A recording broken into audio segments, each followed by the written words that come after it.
Folks, hold on to your seats because spring training in Dunedin is already delivering more drama than a soap opera, and we are barely a week in. Injuries, roster log jams, a pitching rotation filled with question marks, and whispers of moves that could flip this entire offseason narrative on its head. The Toronto Blue Jays are either quietly building something terrifying, or they are one bad hamstring away from a total disaster. We brought in our man on the ground, Keegan, who hopped on a plane the day after the Super Bowl to cover every single rep of spring training live. And what he's telling us from the inside is going to make your jaw drop. So buckle up because this one is absolutely packed. Let's start with the elephant in the room, the outfield. The Toronto Blue Jays right now have what some people are calling a log jam out there. And honestly, that's being polite. When you look at the names, Jesus Sanchez, Nathan Lucas, Davis Schneider, Miles Straw, you'd be forgiven for thinking someone in the front office lost their mind. But here's the thing. Our guy Keegan has been watching this unfold up close, and his take is a little more nuanced than the internet panic would have you believe. Nathan Lucas, the quiet professional, the guy who shows up every single day and gives you the same at-bat whether he's been sitting for 5 days or just played 9 innings the night before. That guy is not going anywhere. And Keegan made a brilliant point. Look back at last year. Miles Straw played in 137 games. Will Wagner, Jonathan Davis, Lau Jimenez. All these names you barely remember ended up eating significant innings because the Blue Jays outfield was a revolving door of injuries. And what do you know? Anthony Santander is already dealing with injury concerns again heading into this spring. History, folks, has a funny way of repeating itself, and Nathan Lucas is going to play more games than you think. But the real conversation here is about Jesus Sanchez and what exactly the Blue Jays bought when they made that trade. Because at first glance, a lot of fans shrugged. Who? Why? What's the point? Here's the point. Ceiling elevation. This team for too long has been built on a solid floor with no real high-end upside in the corner outfield spots. Sanchez is the guy who, when he gets hot, and when he's hot he is truly scorching, can change the entire complexion of your lineup. Think Teoscar Hernandez energy. Flawed, yes. Going to drive you crazy sometimes, absolutely. But when he locks in against right-handed pitching, he is a weapon. The Jays aren't buying a perfect player, they're buying a shot at greatness, and that's exactly what a contending team needs to do. You don't win World Series rings playing it safe. As Keegan said, the floor is good enough. They need somebody who can occasionally be great. Sanchez is that guy. And with David Popkins working with the hitting group, there is legitimate optimism that he could hit 25 to 28 home runs and absolutely punish righties all season long. Now, Davis Schneider, and this is where it gets spicy, might be the most misunderstood player on this entire roster. Everybody keeps calling him the lefty masher, the guy you bring off the bench to face southpaws. And sure, on paper, that makes sense. But dig into the numbers from last year and the story gets complicated real fast. Schneider actually hit righties better than lefties in several stretches, and the situations where he was deployed against right-handers were often set up to protect him from his weaknesses. So is he actually a lefty specialist, or is he just a baseball player trying to find his footing? Keegan thinks the automatic ball strike challenge system could be a massive unlock for Schneider in particular, and that this spring training is genuinely worth watching just to see if he can rediscover that swing against left-handed pitching he showed in the minors. Because if Schneider can do that, the puzzle pieces suddenly fit together in a very clean way. If he can't, the Jays might need to go shopping for a veteran bat, a Nick Castellanos type, a Justin Turner type, someone who slots in to fill that very specific role. Now let's talk about the pitching rotation because, oh boy, this is where things get really interesting.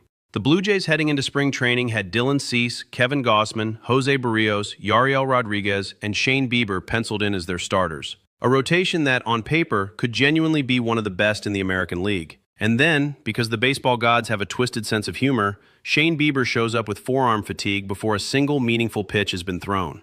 Now, the team is saying it's minor. They're saying it's just the result of ramping up after being thrown into a playoff race last year with no proper buildup. They're saying everything is fine, and maybe it is. But Keegan said something that should send a chill down every Blue Jays fan's spine. There is no such thing as fine news when you're talking about a forearm. And he is absolutely right. Forearm issues in pitchers are the kind of thing that start as just fatigue and end as Tommy John surgery. We genuinely hope that isn't the case, especially for Bieber, who is pitching in a free agent year and deserves better than having his career sidetracked by injury again. But the Blue Jays need to be honest with themselves.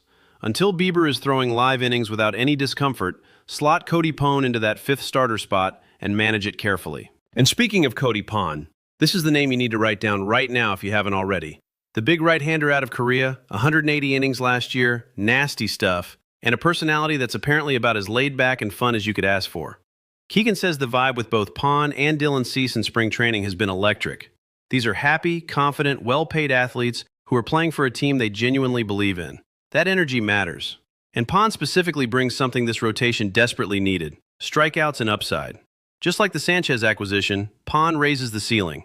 Yariel Rodriguez is also a fascinating storyline. The Jays are going to have to manage his workload carefully after watching what happened to Alek Manoah when they pushed him too hard too fast. That is a mistake they absolutely cannot repeat. Now, can we talk about the Jose Barrios situation for a second? Because there has been a lot of drama swirling around him after his World Series absence last fall. And look, the man apologized. He explained himself. He's still one of the most consistent starting pitchers in Major League Baseball over the last decade. He's last year's Roberto Clemente Award nominee. 3 of the last 4 opening days he's been on that mound for the Blue Jays. People need to dial back the recency bias before it completely warps their view of a legitimately excellent pitcher. If Barrios gives you a 3.90 ERA over 30 starts, you are absolutely thrilled with that. Period. Let's move on. And then there's the Bo Bichette situation, which, let's call it what it is officially closed.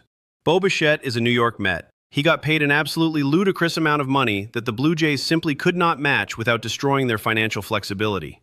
And honestly, the front office made the right call. They saw what they needed: a better defensive shortstop in Andres Jimenez, who is a legitimate glove wizard and brings real offensive upside, plus the financial freedom to go sign Dylan Cease and pull off the kind of creative moves that contending teams need to make.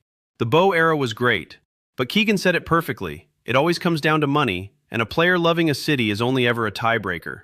The Mets paid a king's ransom. The Blue Jays said thank you and moved on.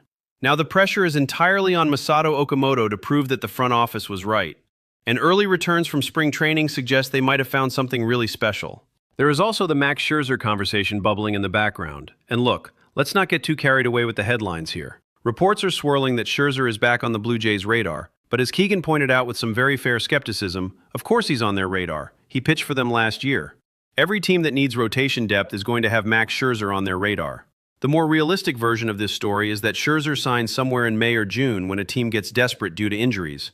And if the Blue Jays are that team, great. You pick up the phone, you sign Max Scherzer, and suddenly your depth problem is solved in an instant. That's a nice card to have in your back pocket. But right now, this rotation without Bieber is still a very, very good one, and everyone needs to take a breath. So where does all of this leave the Toronto Blue Jays heading into the season?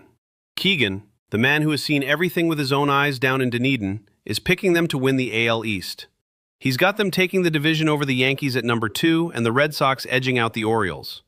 And for what it's worth, your host is going all in with 99 wins for the Blue Jays, tying the all-time franchise high.